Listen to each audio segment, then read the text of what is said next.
Chinese air defense system allegedly erased Russia's newest Il-76 MD-9A in seconds over Sudan. 2 missiles. 1 encrypted fire command. No escape.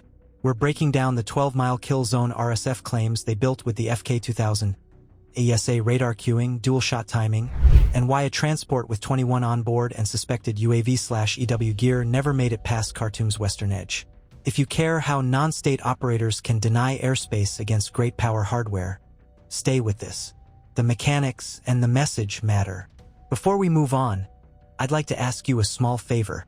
If you appreciate this content, please take a second to like this video and subscribe to the channel. Over 98% of you watch the videos without subscribing. Costs you nothing, but it makes a huge difference to us. So, did you click the subscribe button? Great. Thank you so much. Now back to the video. 19 miles. A blip. Then heat. Falling metal. And a dark strip of earth lit by fire. What filled that gap was a chain built for silence and speed.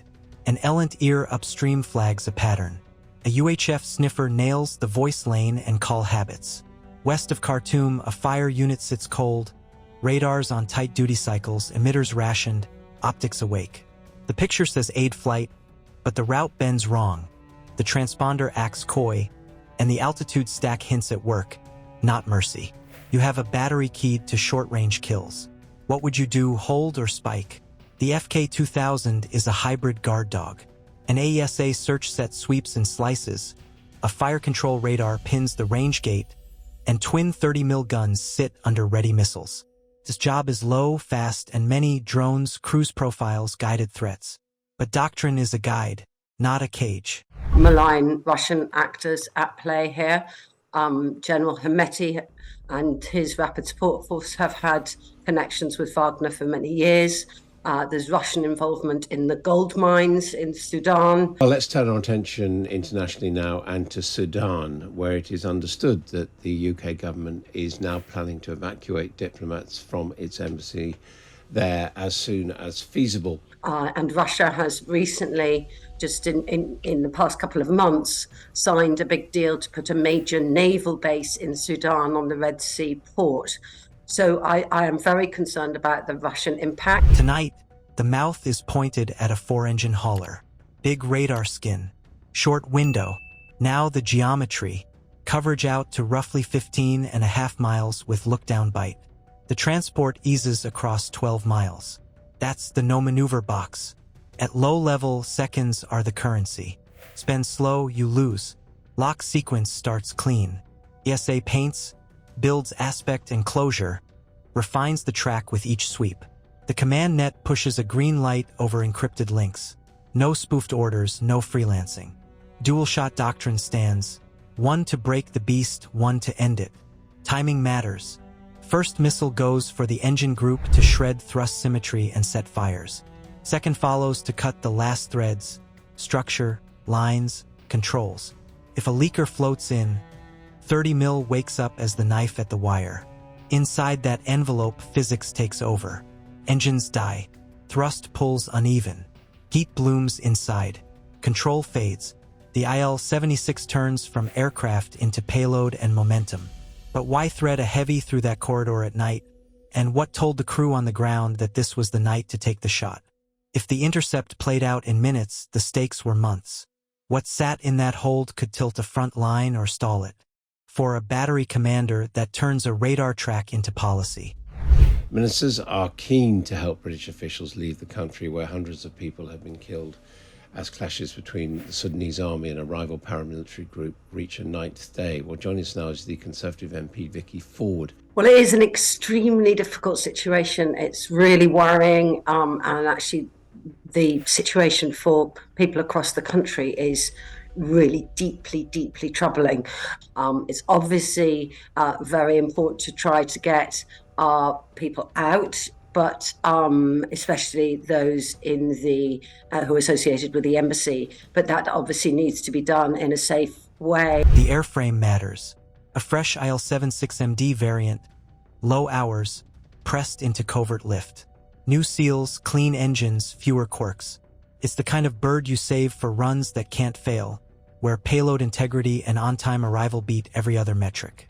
Reports pointed to 21 souls on board, Russian military in uniform with Sudanese advisors, and racks of kit that hint at a dual role. Pallets of weapons, cases wired for power and cooling, and modules that look like UAV control or electronic warfare. Is it a flying warehouse or a moving brain with its own hands? Heavy transports create a flying bridge. They crush distance. A road convoy crawls, bleeds time at checkpoints, and risks ambush. A 4-engine hauler skips the road net, lands closer, and turns a thin sector into a fed sector. Fuel, batteries, optics, mortar rounds on the ground by dawn. If those cases carried UAV control gear and satellite links, a southern hub could bloom overnight. Eyes over depots, strikes on bridges, faster target cycles, drones task, feed, and ret-ask without relays that fail at the worst hour.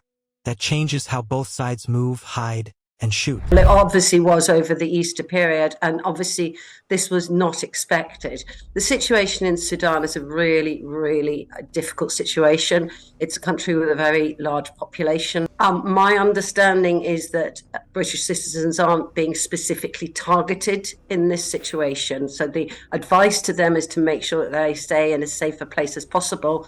Over 15 million of the people in Sudan are already in need of humanitarian aid before this fighting even started. And lose that airframe and the force pays in awkward ways. Fighters get pressed into haul duty with dirty loads. More drone legs, more fatigue, more losses to weather and guns. Each workaround adds risk and time. Momentum drags. Then the optics. A Chinese-built short-range air defense system allegedly felling a Russian heavy on Sudanese ground breaks tidy alliance maps and drags third-party hardware into a harsh light. The headline reads one way. The battlefield reads another. Non-state or semi-state operators using modern sensors and short-range missiles to deny a corridor once thought safe. The signal is clear. This corridor is contested. Your UAV future here is fragile. Your flagship lifter can vanish inside a 12-mile box. That was the tactical kill and the leverage it bought. A short-range battery can flip ground truth. Build a tight kill box, trust the sensor chain, and fire without pause. That's how a small unit bends a corridor and turns heavy metal into wreckage. We will not accept a sky that is occupied. The line lands because it matches the method silent watch, clear criteria, decisive release. You saw how the pieces link. If you want more hard, technical breakdowns of how air denial works, hit the subscribe button and comment your choice below. Would you have held fire or taken the dual shot? The mechanics matter. The message travels farther. Subscribe and join a community that seeks realism in modern conflict.